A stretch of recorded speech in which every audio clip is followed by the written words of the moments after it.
Ada ibu-ibu, nenek membawa cucu ke masjid, sedangkan cucunya itu meribut, dibiarkannya lari-lari, mengganggu konsentrasi kita sholat atau dengar ceramah. Saya balik ke Pekanbaru ini 2008, sekarang sudah 2025, belum pernah sekalipun marah karena anak menjerit lari-lari, belum pernah sekali. Kenapa Ustaz tak pernah marah? Karena budak itulah nanti yang akan meramaikan masjid. Kalau kita marah ke budak-budak kecil, siapa yang akan sembahyang ke An-Najah ini nanti? Ada masjid itu kadang tak ada suara anak-anak, sepi, atuk-atuk semua. Patutlah tak ada ribut, batuk aja isinya. Cuman kadang kan tak semua emosinya bisa stabil macam Ustaz Somad. Makanya win-win solution, jalan tengah, macam yang dibuat di Masjid Agung An-Nur. Dulu Masjid Agung namanya, sekarang berubah Masjid Raya. Yang level provinsi Masjid Raya, yang level kabupaten kota Masjid Agung. Dulu Masjid Agung An-Nur itu, saya kan rutin jadwal di situ. Waktu tarawih, pulang saya tarawih, anak-anak saya tengok dibuat satu shop khusus di belakang. Heran saya, kenapa anak-anak ini tak meribut? Rupanya ada satu petugas pakai baju hijau, membawa rotan sebesar ini. Dia tak sholat, dia khusus mengawas. Pas saya jumpa, pas saya tengok gini, senyum dia. Ustaz, saya bilang, mau kau bantai anak-anak? Enggak Pak Ustaz, kalau saya pukul marahlah ayahnya. Jadi untuk nakut-nakuti aja, bagus. Jadi nanti diangkat ada satu security khusus untuk anak-anak. Jangan anak diletakkan di celah. Letakkan celah. Pertama, anak ini memutus sop, kecuali anak saya. Anak saya tak memutus sop. Kenapa? Karena ujung senapan angin sudah dipotong. Karena di dalam itu ada najis. Yang kedua, kenapa anak ini diletak di samping? Anak ini belum mumayyiz. Macam mana cara membedakan udah mumayyiz sama belum? Kalau dia meribut, kita gini kan, itu udah mumayyiz. Tapi kalau dia meribut, kita gini kan, dibalasnya balik ke awak. Itu jangan dibawa. 4 tahun ke bawah tak bisa. Dibawalah budak umur 3 tahun, diletakkan di celah samping kita. Begitu kita takbiratul ihram, Allahu Akbar, dia pun berjalan, berlari. Di samping ini ada atuk-atuk yang kacamatanya di bawah. Asal budak ni lalu, atuk ni takut. Kata dia. Kata dia. Itu waktu salam tuh cuman sekali aja salam. Salam tuh ke kanan cuman. Assalamualaikum warahmatullah. Apa? Berkelayok di masjid.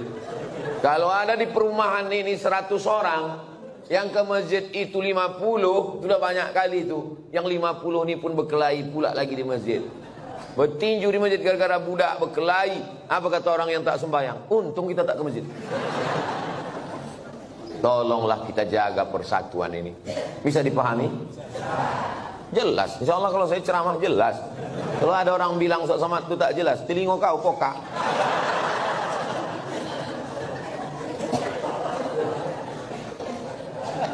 Bolehkah membaca Yasin di pemakaman Pak Ustaz?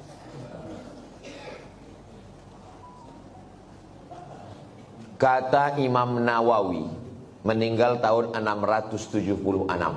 Nama kitabnya Riyadhus Shalihin min kalami Sayyidil Mursalin. Dia mengutip pendapat Imam Syafi'i. Wa qala Syafi'i, Imam Syafi'i berkata, wa in khatimul Qur'ana kullahu kana hasanan. Seelok-eloknya, sarancak-rancaknya dikhatamkan sakhatam Quran. Bukan surat ya, sakhatam Quran. Saya tak bisa membacakan sakhatam Quran di makam emak saya, karena makamnya di Sumatera Utara. Saya mau pergi, saya membaca di rumah. Di makam saya minta ada orang membacakan sakhatam di makam almarhumah emak saya, mengamalkan fatwa Imam Syafi'i. Yang seelok-eloknya dikhatamkan di kubur itu sakhatam. Kalau tak sanggup sakhatam, maka bacalah hatinya Al-Quran. 30 juz 114 surat tuh. Mana hatinya? Wa qalbul Quran ya. Itulah mengapa kalau kita ziarah kubur membaca surat ya. Ada 3 hati. Yang pertama qalbul Quran, yang kedua qalbul lail, yang ketiga qalbud da'i. Qalbul Quran, hatinya Quran, Yasin. Qalbul lail, hatinya malam, sepertiga malam, jam 2. Qalbud da'i, hati orang yang berdoa ketika tahajud. Berjumpa 3 hati. Hati Quran, hati malam, hati manusia. Maka kata Imam Az-Zabidi dalam kitab Syarah Ihya Ulumuddin, mungkin terkabul doa kalau ketemu 3 hati. Maka bacalah surat Yasin pada saat tahajud malam. Habis itu berdoa kepada Allah. Apa kata Imam Ibnu Katsir tentang surat Yasin? Ma quri'a fi amrin asirin illa yassarahullah. Kalau dibacakan kepada perkara yang sulit, yang susah, dimudahkan Allah. Maka kalau saya ziarah kubur, saya baca Yasin, Al-Fatihah, Qul huwallah 3 kali, Al-Falaq sekali, An-Nas sekali, pangkal Al-Baqarah sampai wa ulaika humul muflihun, ayat kursi, ujung Al-Baqarah lillahi mafis 3 ayat, habis itu tahlil afdalul dzikri fa'lam annahu la ilaha illallah. Habis itu hadiahkan pahalanya. Ya Allah, sampaikanlah pahala bacaan nang ku baca iko kepada almarhumah amak, almarhum ayah, atuk nenek, muslimin muslimat yang ada di makam ini. Allahumma ighfir lahum warhamhum sampai habis. Itulah yang saya ajarkan ke anak saya, ke keponakan saya. Saya kalau balik ke kampung ziarah, saya bawa anak keponakan, saya baca, saya kasih tahu. Aku membawa kau ke omak ayahku. Nanti kalau aku mati, buat pula macam yang ku buat ini. Bawa anak bini kau ke kubur aku. Paham? Yo, katanya. Begitulah yang kita baca dalam ulama-ulama Imam Nawawi. Kalau ada orang di Pekanbaru ini yang tak percaya bahwa bacaan itu sampai pada orang mati, saya tak bisa membuktikan. Karena ini perkara ghaibiyat. Saya hanya bisa menyampaikan dalil-dalilnya. Saya tak percaya, kata dia. Ya macam mana membuktikannya? Maka kalau ada orang yang menantang saya, belum ada lagi. Saya tak percaya. Tolong nama kau lengkap sama nama ayah kau. Nanti kalau kau mati, ku kirim. Kalau tak sampai, cepat kasih kabar. Ini kan masalah gaib. Kalau masalah gaib ini yang ditengok adalah dalil. Ana Rizki, khirijin min Ma'had Nuril Hidayah Bengkalis. Sa'usallimukum ya Ustaz. Kaifa ra'yukum law nastamir ad-dirasah al-aliyah lakim lan najid ridha min walidina. Nama saya Rizki. Khirijin jamak, mufrad khirijun. Saya alumni dari Ma'had Nuril Hidayah Bengkalis. Sa'as'alukum, saya mau bertanya ke Ustaz. Kaifa ra'yukum law nastamir ad-dirasah? Nuwasil ad-dirasah. Laisa nastamir, nuwasil ad-dirasah. Bagaimana pendapat Ustaz kalau kita mau melanjutkan ke perguruan tinggi tapi orang tua tak setuju? Mau melanjutkan perguruan tinggi fil kharijid daulah, mau keluar negeri, tapi mak dia tak setuju. Saya ini adik-beradik 2. Saya anak pertama, adik saya berdua cuman. Laki-laki dua-duanya. Tak banyak anak mak saya. Jadi waktu saya lulus mau ke Mesir, berat dia mau lepas saya. Aku anakku 2, tak ada anak betino. Semana nanti aku dah tua. Datang wak saya, abang mak saya, menasihati dia. Harimau mati meninggalkan belang, gajah mati meninggalkan gading, manusia mati meninggalkan hutang. Harimau mati meninggalkan belang, gajah mati meninggalkan gading, manusia mati meninggalkan nama. Kalau kau tahan somat ini di celah ketiak, beginilah cuman dia. Tapi kalau kau lepaskan diri belajar, jadi orang dia, mengajar dia, mengalir pahalanya sampai hari kiamat. Betul cakap wak saya. Sampai hari ini di mana aja saya tausiah, pahalanya mengalir ke makam almarhumah mak saya. Maka ibu-ibu yang sayang ke anak, bukan kalian siapkan anak dalam kelambu, bukan kalian suapi, lepaskan dia sejauh mata memandang. 4 tahun aku tak balik. Kenapa tak balik? Ongkos mahal. Sampai terpikir juga di kepala, jangan-jangan aku anak angkat, anak adopsi. Balik. Sampai akhirnya 2017 saya daftar S3 ke Sudan. Waktu itu umur mak saya sudah 70 tahun. Saya suruh Muhammadiyah. Saya bilang, mak, saya mau mencoba dia, kuat tak dia? Mak sekarang sudah 70, di rumah ini sendiri. Aku mau S3 ke Sudan. Nanti kalau S3 ini 2 tahun aku di Sudan tak balik-balik. Apa kata dia? Pergi kau ke Sudan sampai dokter bawa kau balik. Kalau aku mati, matilah. Yang penting mengalir pahalanya. 70 tahun umur mak saya. Sampaikan video ini ke mak kamu. Kalau tak mau juga dia nerima, tahu mak apa itu. Ibu kalau sayang sama anak, lepaskan dia sejauh mata mandang. Nanti dia akan balik pulang. Setelah saya punya anak, baru saya tanya, mak, berat rupanya berpisah sama anak. Oh iya. Macam mana mak dulu bisa berpisah sama aku 4 tahun? Asal udah dekat bulan puasa, air rayo, ku carilah budak-budak yang hitam macam kau. Ku bolikan baju, ku undang ke rumah, ku kasih makan. Hilang rinduku ke kamu. Begitu rupanya cara dia. Kadang-kadang sedang mencuci di dapur, ku dengar suara kau main bau. Oh mak, bukan tanggung melepaskan anak itu. Sedang mencuci, didengarnya suara saya itu memanggil. Jadi ibu, lepaskanlah anak sejauh mata mata. Biarkan dia belajar jauh. Nanti dia akan balik berbakti kepada ibu, insyaAllah. Disenangkannya hati ibu. Dan kalian yang kuliah juga cita-cita tak usah banyak-banyak. Cita-cita satu aja, untuk menyenangkan orang. Saya dulu tak tahu mau jadi apa. Tak terpikir saya akan tabligh akbar, tak ada. Yang saya fokus adalah aku mesti kuliah S1, S2, S3. Nanti kalau sudah dapat ku ijazah 3, ku bawa ijazah ini ke Malaysia. Aku mau jadi dosen. Sesudah aku dapat duit, akan ku senangkan nama ayahku. Itu cuma, tak banyak, tak lain. Maka tak pernah saya berdoa lebih. Karena semua yang dikasih Allah lebih dari yang saya minta. Saya minta cuma S1, S2, S3. Dikasihnya saya profesor. Saya cuma mau minta jadi dosen di Malaysia. Sekarang di mana aja saya bisa mengajar. Diminta di Universitas Sabah, diminta di Universitas Malaysia. Saya bilang, rektor, saya tak sanggup untuk mengajar per semester, saya mesti keliling. Saya datang 6 bulan sekali ya, 6 bulan sekali pun jadilah Pak Ustaz. Jadi setiap 6 bulan sekali saya datang kuliah. Bahagiakan orang tuamu. Lepaskan anakmu, wahai bapak ibu. Sejauh mata mandang di hari petang dia akan pulang. Dia tahu di mana letak sarang. Mati kalian, mengalir amal jariahnya insyaAllah. Walaupun nampaknya jawabannya untuk mak ayah dia, tapi video ini ditonton oleh ayah-ayah, mak-mak yang akan melepas anak. Karena pulang kami dari sini nanti, kami akan melepas 50 anak Riau yang akan berangkat ke Al-Azhar Kairo, Mesir. Seminggu yang lalu saya di Makassar, melepas 50 anak Makassar yang akan berangkat ke Mesir.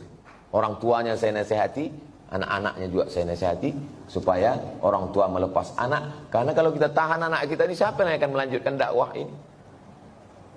Saya tak mau anak saya sekolah agama, nanti kurus macam Ustaz Somad. Saya ini kurus bukan tak makan. Kalau ada pejabat-pejabat itu dapat ikan yang paling mahal, namanya ikan Napoleon, 1 juta harga ikan. Ada bupati, ada kapolres, ada dandim, ada kepala dinas. Yang pertama kali menyuap ikan 1 juta itu siapa?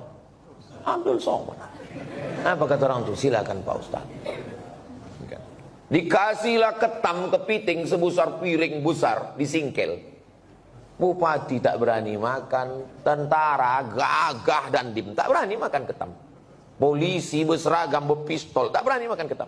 Tak kalian makan Pak, kolesterol Pak Ustaz. Saya makan ketam tuh habis. Hidup saya sampai sekarang. Berani Ustaz makan, baca doanya Pak. Apa doanya? Bismillahilladzi la yadurru ma'asmihi syai'un fil ardi wala fis sama. Ku sebut nama Allah, tak ada yang bisa memudaratkan baik di bumi maupun di langit. Nanti kalau saya sakit Pak Ustaz, aku tak tanggung jawab.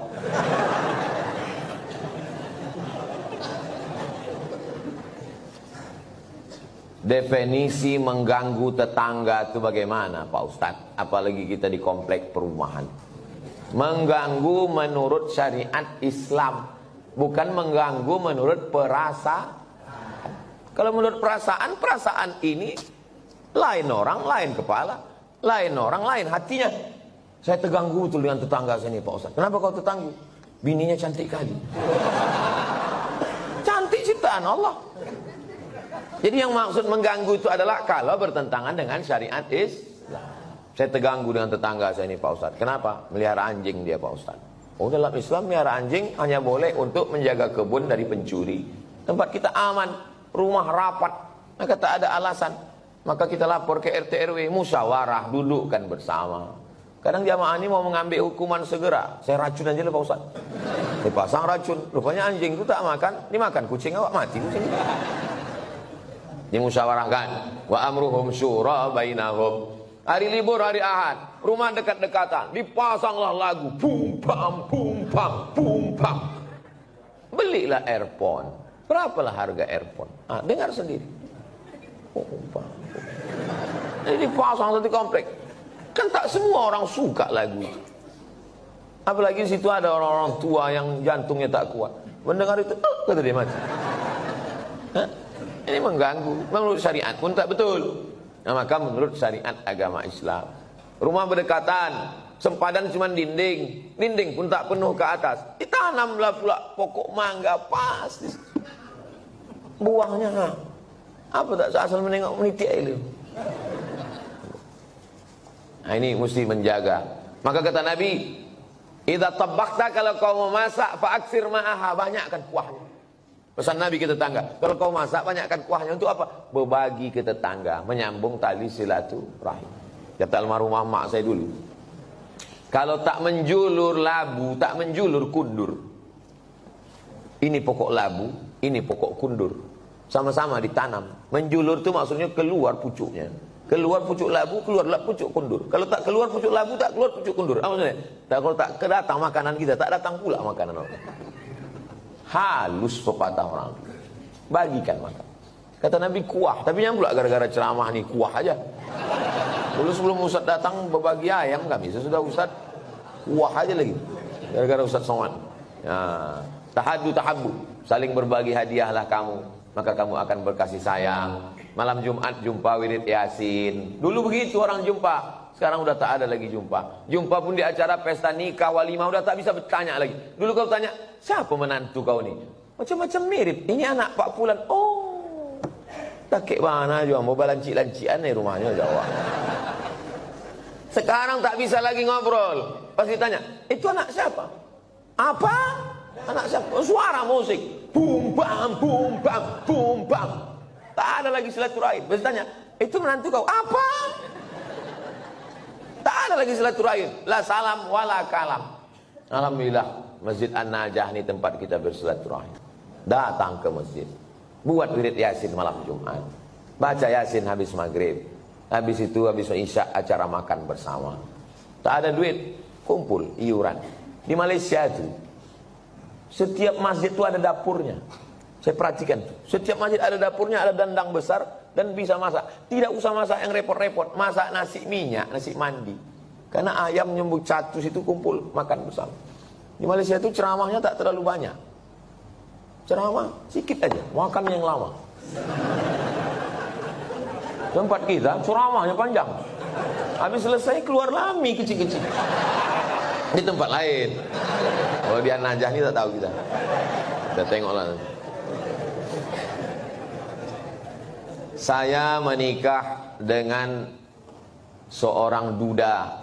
Sudah 10 tahun pernikahan ini saya belum punya anak. Saya mempunyai anak sambung. Anak sambung. Saya menyayangi dan mencintai seperti anak kandung saya.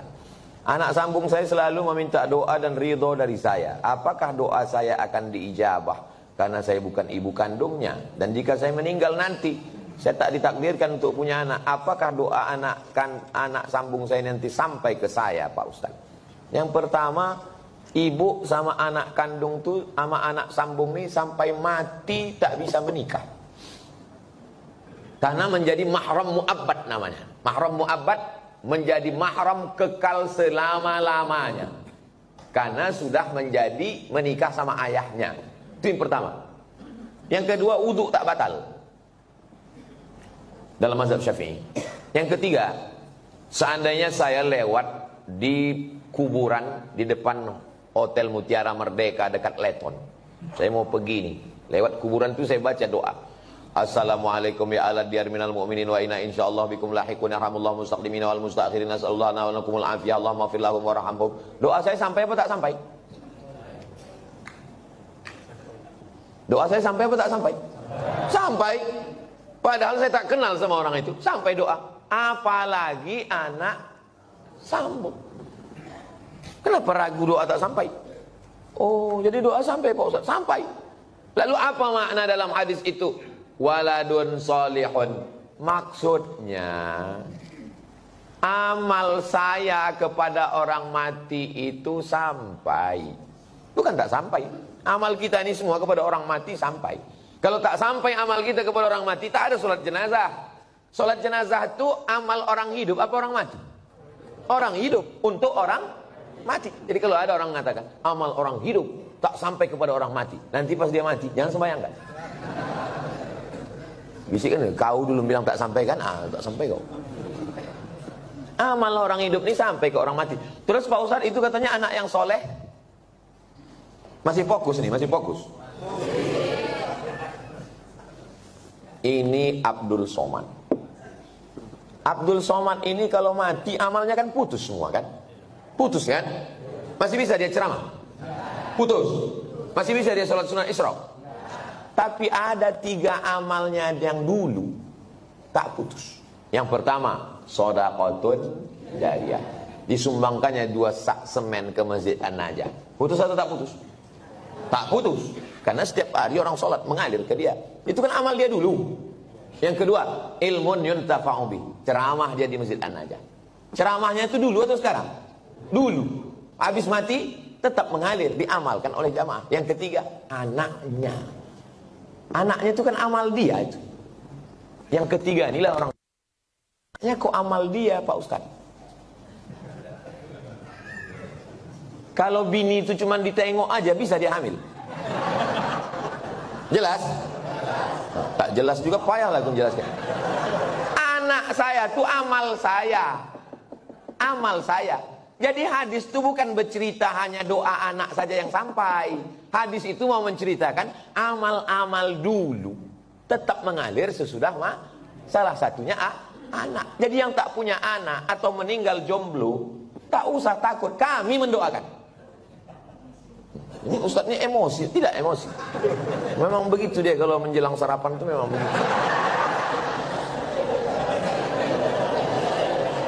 Seumur-umur saya membaca pertanyaan, inilah tulisan yang paling cantik.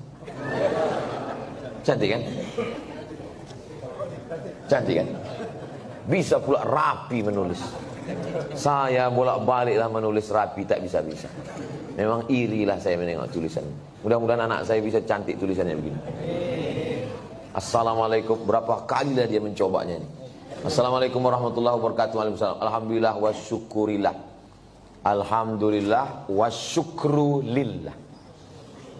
Saya kurang. Alhamdulillah wa syukru lillah. Alhamdulillah wa syukru lillah. Jadi jangan syukurilah. Bukan syukurilah. Syukurilah itu bahasa Indonesia. Syukurilah ya. Kalau bahasa Arabnya alhamdulillah wa syukru lillah. Semoga Ustaz Somad dalam keadaan sehat dan selalu dalam lindungan Allah. Amin. Sekarang tak boleh lagi doa menyebut amin. Dilarang oleh Bawaslu. Karena udah musim-musim kampanye. Saya ini menyampaikan menuju pemilu damai. Ini penting bagi Bapak Babinsa dan Babin Kamtipmas untuk menjaga ketertiban. Jadi nanti jangan heran kalau udah 100 hari menjelang pemilu, ghairil maghdubi alaihim waladdallin. Tak boleh, itu keberpihakan. Sunyi nanti masjid diam.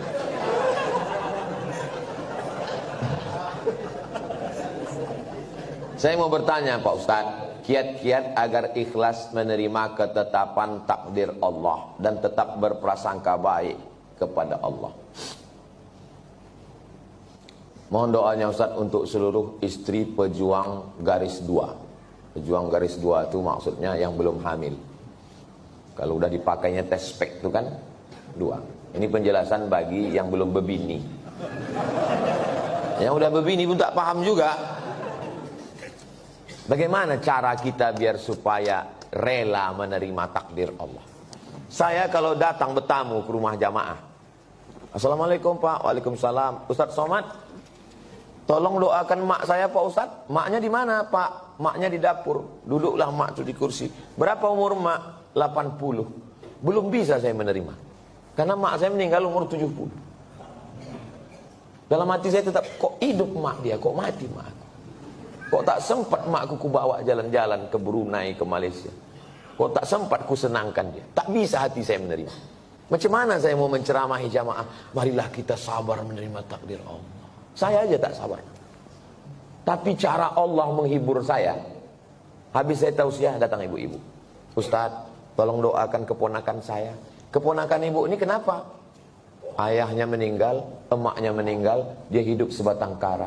Anak SD kelas 2. Oh, sempat aku serumah 11 tahun sama emakku. Dari 2008 ke 2019. Ini budak nih, kelas 2 SD sebatang kara. Ternyata yang membuat kita bisa sabar itu adalah ketika membandingkan dengan orang lain.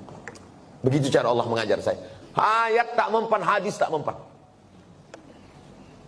Kenapa tak? Saya yang berceramah, saya yang nyuruh orang sabar. Tak bisa saya terima. Tapi begitu dijumpakan Allah, oh rupanya. Maka diantaranya yang membuat kita kuat ini adalah dengan memperbanyak bercerita dengan orang. Kita ini kalau banyak bercerita ngobrol dengan orang, itu menyadari betapa besarnya nikmat Allah kepada kita. Aku pula bisa begini-begini. Kawan ini tak sempat berbakti, jumpa pun tak sempat. Yang kedua, bagaimana caranya?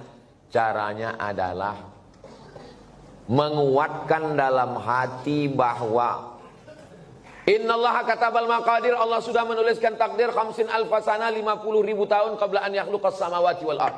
Sebelum Allah menciptakan langit dan bumi, Allah sudah menuliskan takdirku 50.000 tahun sebelum Allah menciptakan langit dan sengaja dihunjamkan terus ke kepala.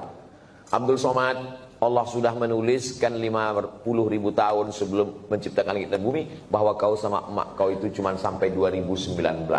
Lebih dari itu bukan kuasa kau. Asal terlintas itu terus. Otak itu dihunjamkan dengan hadis itu. Yang ketiga, membuat sesuatu yang terus mengalir. Sedekah untuk santri, untuk Palestina. Asal teringat, baca Al-Fatihah. Teringat macam-macam, baca Al-Fatihah. Malam Jumat, baca Al-Kahfi, baca Yasin. Hadiahkan pahalanya. Undang anak yatim, fakir, miskin.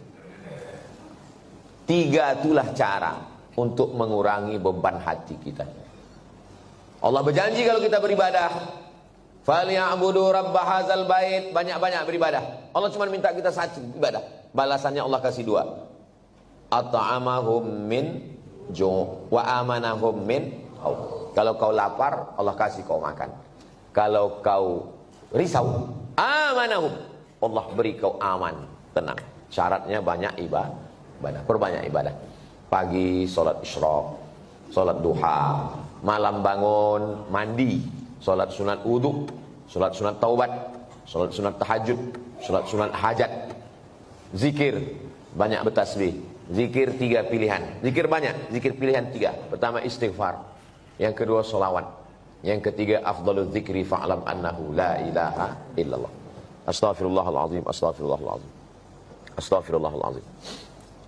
Kalau tuan membeli peniti, jangan ditusukkan ke sayur kubis. Kalau mik sudah mati, tandanya waktu sudah habis.